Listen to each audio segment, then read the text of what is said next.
بسم اللہ الرحمن الرحیم۔ سبق نمبر 3، مطالعہ پاکستان جماعت دہم، صفحہ نمبر 5، معاشی اصلاحات۔ معیشت کے حوالے سے جو بہتری کے کام کیے گئے، ان میں جو چیز ہم نے پہلے پڑھی تھی وہ تھی لیبر اصلاحات۔ آج کا ہمارا سبق ہوگا زرعی اصلاحات، ایگریکلچرل ریفارمز۔ پاکستان چونکہ ایک زرعی ملک ہے اور اس کی اکثریتی آبادی کا پیشہ زراعت ہے، اور پاکستانی معیشت کا دار و مدار بھی زراعت پر ہے، ہماری اکثر صنعتیں زراعت سے منسلک ہیں۔ اس حوالے سے اگر دیکھا جائے تو زراعت ہماری معیشت میں ریڑھ کی ہڈی کی حیثیت رکھتی ہے۔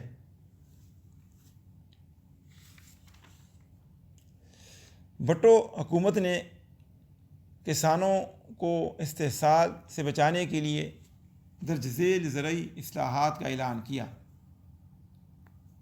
سب سے پہلی چیز، زمین کی انفرادی ملکیت کی حد۔ زمین کی انفرادی حد ملکیت 150 ایکڑ نہری اور 300 ایکڑ بارانی مقرر کی گئی۔ زائد زمینیں زمینداروں سے لے کر مزارعین اور کاشتکاروں میں بلا معاوضہ تقسیم کر دی گئیں۔ اس حوالے سے جو دوسرا قدم اٹھایا گیا وہ سرکاری ملازمین کی دوران ملازمت یا ریٹائرمنٹ کے بعد خریدی گئی زمینیں۔ وہ سرکاری ملازمین جنہوں نے ملازمت کے دوران اور ریٹائرمنٹ کے بعد 2 سال کے اندر زمین خریدی تھی، ایسے ملازمین کے لیے 100 ایکڑ زمین محدود کر دی گئی۔ باقی زمینوں پر حکومت کا قبضہ ہوا، البتہ فوجی افسران پر اس شق کا اطلاق نہیں کیا گیا۔ تعلیمی اداروں کے لیے خریدی گئی زمین۔ تعلیمی اداروں یعنی کالجوں اور یونیورسٹیز وغیرہ کے علاوہ کوئی شخص مقررہ حد سے زائد زمین رکھنے کا حقدار نہ ہوگا، یعنی تعلیمی ادارے چلانے والے لوگ یا ان کے مالکان اس سے زائد زمین رکھ سکتے تھے۔ مالیہ اور آبیانہ۔ تمام مالیہ اور آبیانہ زمیندار ادا کریں گے، مزارعین اس ادائیگی سے مستثنیٰ ہوں گے۔ اس سے پہلے یہ بوجھ مزارعین اور کاشتکاروں پر تھا، جس سے ان کی حالت ابتر رہتی تھی۔ شکارگاہوں کی زمین۔ تمام شکارگاہیں حکومت نے اپنی ملکیت میں لے لیں، البتہ تاریخی نوعیت کی شکارگاہیں مستثنیٰ قرار دے دی گئیں۔ مزارعین کو بے دخل کرنے کا حق۔ مالکان کو یک طرفہ طور پر مزارعین کو بے دخل کرنے کا حق لے لیا گیا۔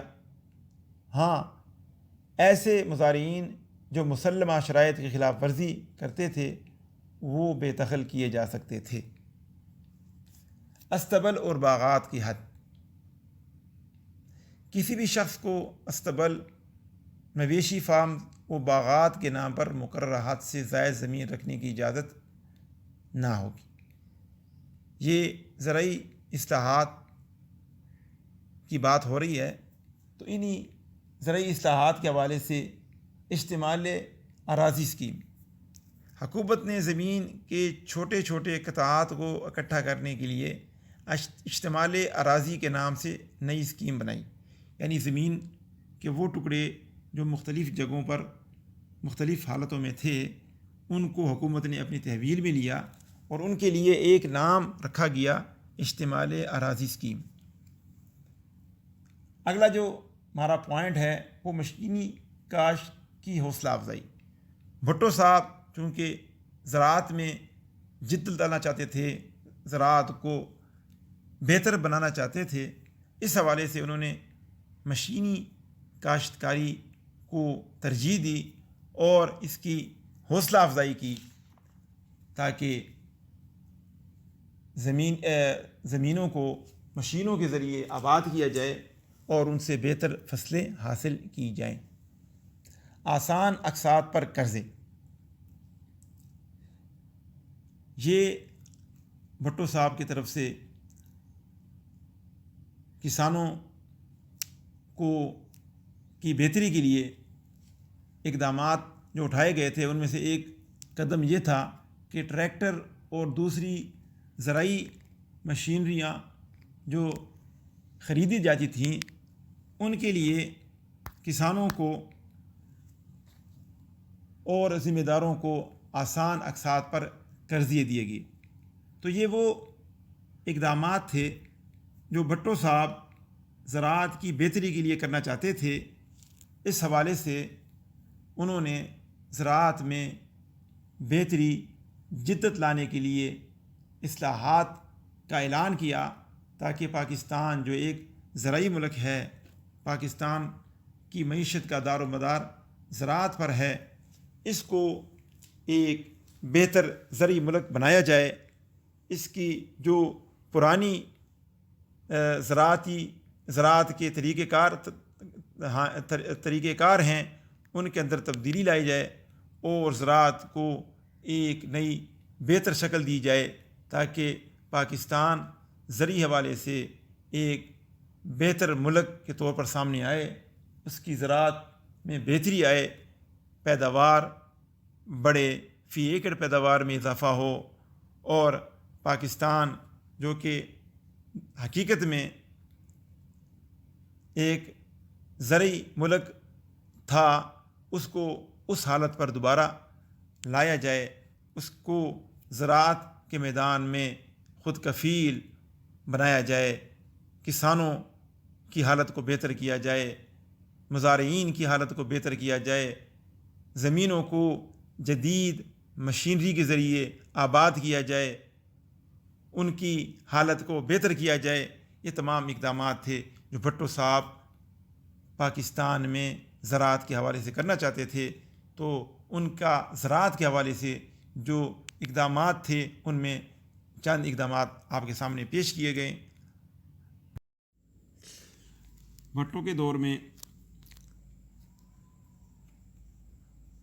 معاشی اصلاحات کرتے وقت چند بڑے اقدامات کیے گئے۔ ان اقدامات میں صنعتوں کو نیشنلائز کیا گیا، اسی طرح بینکوں اور بیمہ کمپنیوں کو بھی نیشنلائز کیا گیا۔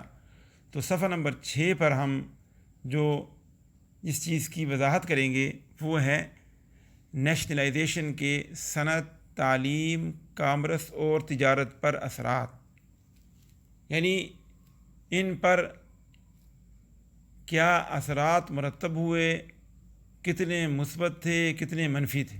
تو سب سے پہلے ہم لیں گے صنعت کو، انڈسٹری پر کیا مثبت اثرات مرتب ہوئے، ان کا ترتیب وار ہم جائزہ لیں گے۔ تو سب سے پہلے ہم ذکر کرتے ہیں مزدوروں کے استحصال کا خاتمہ۔ 1972 کی لیبر اصلاحات سے صنعتی مزدوروں کا استحصال ختم ہوا، ان کی اجرتیں بڑھیں اور دوسری مراعات میں بھی اضافہ ہوا۔ اگلا جو مثبت اثر تھا وہ ٹیکس اور ڈیوٹی کی ادائیگی۔ صنعتی ادارے حکومت کو پورے ٹیکس اور ڈیوٹی ادا کرنے لگے، جس سے قومی آمدنی میں اضافہ ہوا اور ملک ترقی کے راہ پر گامزن ہوا۔ اگلا مثبت پوائنٹ، مزدوروں کے ساتھ مل مالکان کا رویہ۔ مزدوروں کے ساتھ مل مالکان کا رویہ بہتر ہوا، ہڑتالوں کی تعداد بتدریج کم ہوئی اور اس طرح ملوں میں، صنعتوں میں کام کی کارکردگی بہتر ہوئی۔ اگلا جو پوائنٹ ہے وہ ہے سرمایہ دار طبقے کی حوصلہ شکنی۔ صنعتی اثاثوں پر باعث خاندانوں کا قبضہ ختم ہوا اور سرمایہ دار طبقے کی حوصلہ شکنی ہوئی۔ یہ ایک بڑا مثبت اثر تھا جو صنعتوں کو قومی آنے سے سامنے آیا۔ اشیاء کی قیمتوں کا کنٹرول میں ہونا۔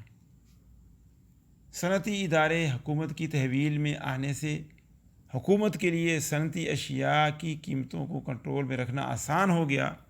اس طرح حکومت کو اشیاء کی قیمتیں کنٹرول میں رکھنے سے عوام کو فائدہ ہوا،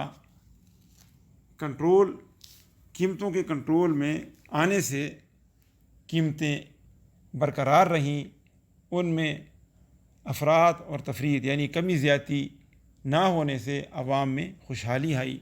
یہ چند مثبت اثرات تھے جو کہ صنعتوں کو میانے سے سامنے آئے۔ اس سے صنعتوں میں بہتری آئی، عوام کو خوشحالی نصیب ہوئی۔ تو یہ چند پوائنٹس تھے جو مثبت اثرات کے حوالے سے صنعتوں پر پڑے۔ صنعتوں کو میانے سے، نیشنلائز کرنے سے کیا منفی اثرات سامنے آئے، ان کا بھی بالترتیب ذکر کیا جاتا ہے۔ تو اس میں پہلی بات جو تھی وہ پاکستان میں صنعتوں کی کمی کا ہونا۔ صنعتوں کو قومی تحویل میں لینے سے سرمایہ دار طبقوں نے پاکستان میں صنعتیں لگانا کم کر دیں، جس سے صنعتی ترقی کا عمل سست ہوا۔ صنعتی ادارے قومی تحویل میں آنے سے حکومت کے اخراجات میں بھی بہت زیادہ اضافہ ہو گیا۔ مزدور یونین کے بیجا مطالبات۔ مزدور یونین نے سیاسی آزادی کا بھرپور فائدہ اٹھایا۔ آئے دن مراعات میں اضافے کے لیے ہڑتالیں اور مظاہرے ہونے لگے، جس سے صنعتوں میں مزدوروں کی کارکردگی بہت متاثر ہوئی۔ ایک طرف تو مثبت اثرات میں ہم نے پڑھا ہے کہ مزدوروں کا استحصال ختم ہوا، لیکن دوسری طرف مزدوروں نے اس سے ناجائز فائدہ اٹھاتے ہوئے ایسے کام کیے، ایسے مطالبات کیے، جس سے وہ فوائد وہ نقصانات میں تبدیل ہونا شروع ہو گئے۔ اگلا جو منفی اثر ہے وہ ضرورت سے زیادہ سیاسی عملے کی بھرتی۔ صنعتی اداروں میں ضرورت سے زیادہ سیاسی عملہ بھرتی ہوا، جس کو کام سے زیادہ مراعات سے دلچسپی تھی۔ اس طرح کام کرنے کی استعداد روز بروز کم ہوتی چلی گئی۔ تو یہ سیاسی طبقے کا صنعتوں میں آنا اور ضرورت سے زیادہ مراعات سے دلچسپی رکھنا، یہ صنعتوں کے لیے نقصان دہ ثابت ہوا۔ تنخواہ دار افسران کا غیر ذمہ دار ہونا۔ صنعتوں کے تنخواہ دار افسران نے اپنی ذمہ داری کا احساس نہ کیا، جس سے ملک میں بدعنوانی فروغ پانے لگی، اور اس کا بہت بڑا منفی اثر صنعتوں پر پڑا، جس سے صنعتوں میں کام کی رفتار بتدریج کم ہونے لگی۔ کم پیداواری یونٹس کا مسلسل چلتے رہنا۔ سرکاری تحویل میں آنے سے بہت سے کم پیداوار دینے والے یونٹ بھی چلتے رہے، جس سے قومی خزانے پر بوجھ بڑھتا گیا۔ یہ حقیقت ہے کہ جو یونٹ پیداوار کم دیتے ہیں انہیں بند کر دیا جاتا ہے، چونکہ ان کی وجہ سے حکومت کے خزانے پر بوجھ بڑھتا ہے۔ تو یہ چونکہ حکومت کی تحویل میں آگے تھے، لیکن ان کی پیداواری صلاحیت کم تھی، مسلسل چلتے رہے، جس کی وجہ سے قومی خزانے پر بوجھ بڑھا، اور یہ ایک بہت بڑا منفی اثر تھا جو کہ صنعتوں پر پڑا اور منفی اثرات کی صورت میں سامنے آیا۔ تو آج کا یہ جو ہمارا سبق ہے، اس میں ہم نے صنعتوں کو میانے سے ہمیں کیا فوائد حاصل ہوئے، کیا نقصانات ہمیں اٹھانے پڑے، یہ چیزیں آج کے سبق میں ہم نے پڑھی ہیں۔ امید ہے کہ ان کو پڑھ کر ہمارے سامنے صنعتوں کی مثبت اور منفی کارکردگی سامنے آ گئی ہوگی۔